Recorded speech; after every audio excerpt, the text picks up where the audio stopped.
you should be asking yourself, why is that rubbing me the wrong way? Right. That's good. Am I supposed to be doing something like that? Yes.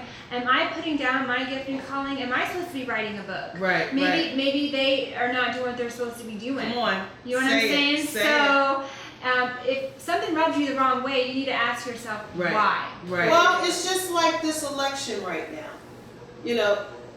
I'm listening to more hate than I've heard. The last time I heard hate at this magnitude, I really believe it was probably the early 70s, late 60s, early 70s. I remember it takes me back to when I was in middle school, and my family was all about the black movement, right on, brother, and it was like,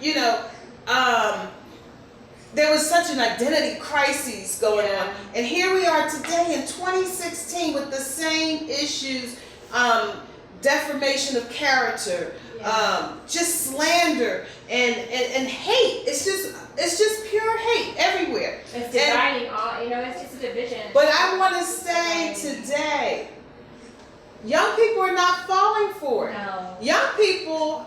The young people of today are so much smarter than we were. There's so many of them today that they're tired. Well, not only they're tired, but they're fed up. They're not going to do it. No. I've heard young people say they're not voting because of the amount of hate. Now, I know that we don't want to hear that, but the truth of it is we have ourselves to blame. Yeah. We need to blame ourselves. What have we allowed media and all these other social outlets, what have we really allowed them to do?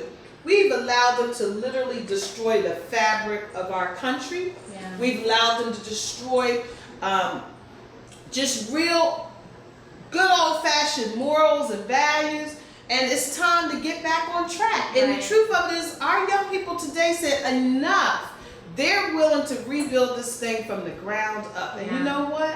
I don't know that it's a bad idea, because if they're going to give Jesus the glory every step of the way, I say do it. Right. Do it now and do it strong and don't give up. And that's why, Sister Angela, that's why I'm so thankful to God that we get to do life together, because with the last breath in my body, I am going to, one fiber at a time, I want to build something for His glory and something for our children's children, so that they can see love, the love of God in it, and they'll want to propel that thing to the next level. Right. Wherever we leave off at, they'll just like take it gladly. Yeah. And they'll take it with honor, with a sense of urgency, with a sense of protecting. They want to protect it and guard it with everything they have to make sure it goes into the next level of what God has called it to be. And that's where we are. It's time for action. Right. And so, it was a real light switch moment when God revealed to me, Angela, why are you still holding on to these things that you had no choice over? Why are you so identifying with and being proud about where you were born? Or not being proud about where you're born. And as a result, if you have young folks growing up without both their parents or one of their parents, they run to these types of organizations for safety and for acceptance, security, identity, all of these ills that Ishmael dealt with.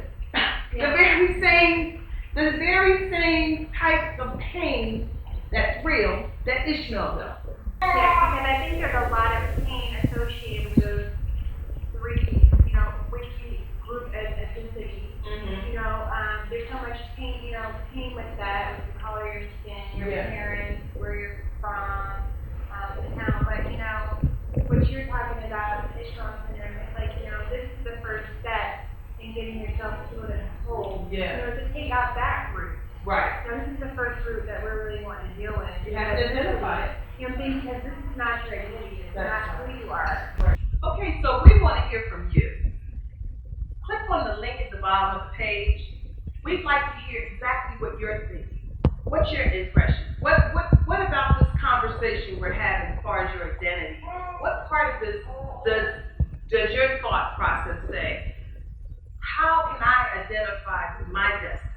Well, truthfully, put your comments down below and understand that your piece is just one piece away. This is Yolanda Gallman, and I am signing off. Make it a great day.